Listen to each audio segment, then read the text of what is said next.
সবার কাছে হাত জোড় করে অনুরোধ করছি আমার এই ছোট্ট বাচ্চাটাকে বাঁচানোর জন্য সবাই যেভাবে পারুন 10-20 যার যতটুকু সাধ্য আপনাদের সাহায্যের আমার এখন খুব প্রয়োজন আমার এই বাচ্চাটার জন্য। আর যদি টাকা দিয়ে সাহায্য করতে না পারেন তাহলে দয়া করে শেয়ার করে মানুষের কাছে ছড়িয়ে দিন খবরটা বেশি বেশি করে, যাতে বেশি বেশি করে মানুষের কাছে খবরটা পৌঁছায়। 16 কোটি টাকা লাগবে একটি দুধের শিশুকে বাঁচিয়ে আনতে। হ্যাঁ, 16 কোটি টাকা। 7 মাসের একটি ফুটফুটে শিশু হৃদিকাকে সুস্থ করে তুলতে হলে আমাদের এই টাকাটা জোগাড় করতেই হবে। ছোট্ট নিষ্পাপ শিশু বিরলতম কঠিন রোগে আক্রান্ত, যে রোগ 10 লক্ষ শিশুর মধ্যে একজনের হয়। স্পাইনাল মাস্কুলার অ্যাট্রফি টাইপ 1-এ আক্রান্ত ছোট্ট শিশুটি, আর তার এর মধ্যেই এক জীবনদায়ী ভ্যাকসিনের খুব প্রয়োজন। ভ্যাকসিন দিতে না পারলে ছোট্ট শরীরে সমস্ত অঙ্গ বিকল হতে শুরু করবে। এই ভ্যাকসিনের মূল্য 16 কোটি টাকা। টাকার সংখ্যাটা নেহাতি কম নয়, কিন্তু আমরা সবাই যদি সামান্য কিছু করে প্রত্যেকে সাহায্য করি তাহলে হয়তো ছোট্ট হৃদিকা আর 5টা শিশুর মতোই বড় হয়ে উঠবে, হাসবে, খেলবে, দৌড়াবে। ওই 25 দিন পরে ওর রিপোর্টটা আসে, তখন এই যে রিপোর্টটা আসে SMA, তখন ডাক্তারবাবু বলেন যে ওর SMA পজিটিভ এসেছে।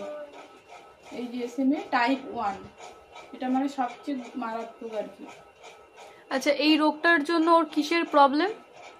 এই রোগটার জন্য মানে ওর ঘাড়টা শক্ত হয়নি, মানে যে মস্তিষ্কে যে প্রোটিনটা তৈরি হয়, ডাক্তারবাবু যেটা আমাদের বললেন যে মানে এটা একটা বিরলতর, মানে 10 লক্ষ বাচ্চার মধ্যে হয়তো একটা বাচ্চার এই অসুখটা হয়।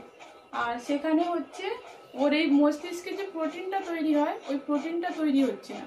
এর ফলে মানে পরপর মানে ওর নার্ভগুলো শুকিয়ে যাবে, এর পরপর মানে ওর কার্যক্ষমতাগুলো কমে যাবে, মানে হাত নাড়ানো বা হাতে জিনিস তোলা, পা নাড়ানো, পা তুলে খেলা করা, তারপর ঘাড় শক্ত হওয়া, এইগুলো হবে না। আর এগুলো আস্তে আস্তে মানে যত দিন যাবে তত মানে ওর নার্ভগুলো শুকাতে থাকবে, তখন ওর শ্বাসকষ্ট শুরু হবে, তারপরে খাবার গিলতে সমস্যা হবে, মানে পরপর এই সমস্যাগুলো শুরু হবে। এই রোগের মানে চিকিৎসা মানে ভীষণই কস্টলি, এবং সেই চিকিৎসার হচ্ছে মূল্য হচ্ছে একটা ভ্যাকসিন হচ্ছে যেটার দাম হচ্ছে 16 কোটি টাকা। সুতরাং বুঝতেই পারছেন আমাদের এই মধ্যবিত্ত ফ্যামিলিতে 16 কোটি টাকাটা কতটাই অসম্ভব ব্যাপার। গিয়ে আসুন আমার বাচ্চাটাকে বাঁচাতে। এই ছোট্ট বাচ্চাটাকে আমরা যদি এই ভ্যাকসিনটা দিতে না পারি তাহলে ওর 2-2.5 বছরের মধ্যে ওর জীবনেরও রিস্ক আছে, হয়তো ওকে বাঁচাতেও পারবো না যদি এই ভ্যাকসিনটা না দিতে পারি। সুতরাং সবাই যদি একটু এগিয়ে এসে যে যতটুকু পারেন 10-20 যে যেরকম ভাবে পারেন, যদিও টাকাও বা না দিতে পারেন, যদি একটু শেয়ার করেও মানুষের মধ্যে পৌঁছে দিতে পারেন তাহলে আমি আমার এই বাচ্চাটাকে নতুন ভাবে বাঁচতে সাহায্য করতে পারি। আমার সঙ্গে যদি যোগাযোগ করতে চান কোনো বিষয়ে তাহলে 8777062393 এই নাম্বারে যোগাযোগ করবেন। আর আমাদের ঠিকানা হচ্ছে সোনারপুর সংলগ্ন এলাকা, সেটা আপনারা কোনো কিছু জিজ্ঞাসা থাকলেও এই নাম্বারে ফোন করে জানতে পারবেন। এছাড়াও যদি আপনারা দেখতে চান তাহলে আমার মেয়ের নামে এই প্রোফাইল রয়েছে হৃদিকা দাস, এবং এখানে সমস্ত লিংক দেওয়া আছে, ডোনেট করে সমস্ত কিছু এখানে দেওয়া আছে, ওর ডিটেলস সমস্ত কিছু এখানে দেওয়া আছে।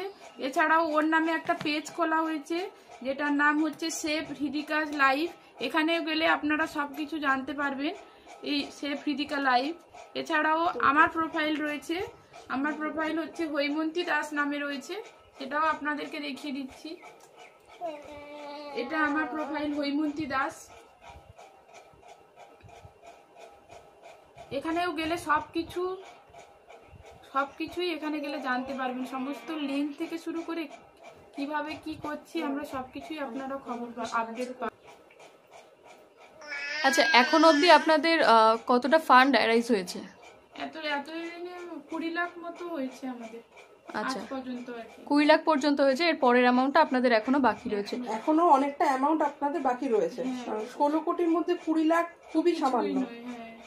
আচ্ছা, ওর কতদিন হাতে সময় আছে এই বাকি? এখন হচ্ছে প্রায় এখন তো এই 7 মাস হতে যাচ্ছে, মানে 18 মাসের মধ্যে ওর ভ্যাকসিনটা লাগবে, নাহলে ওর জীবন রিস্ক হয়ে যাবে আর কি।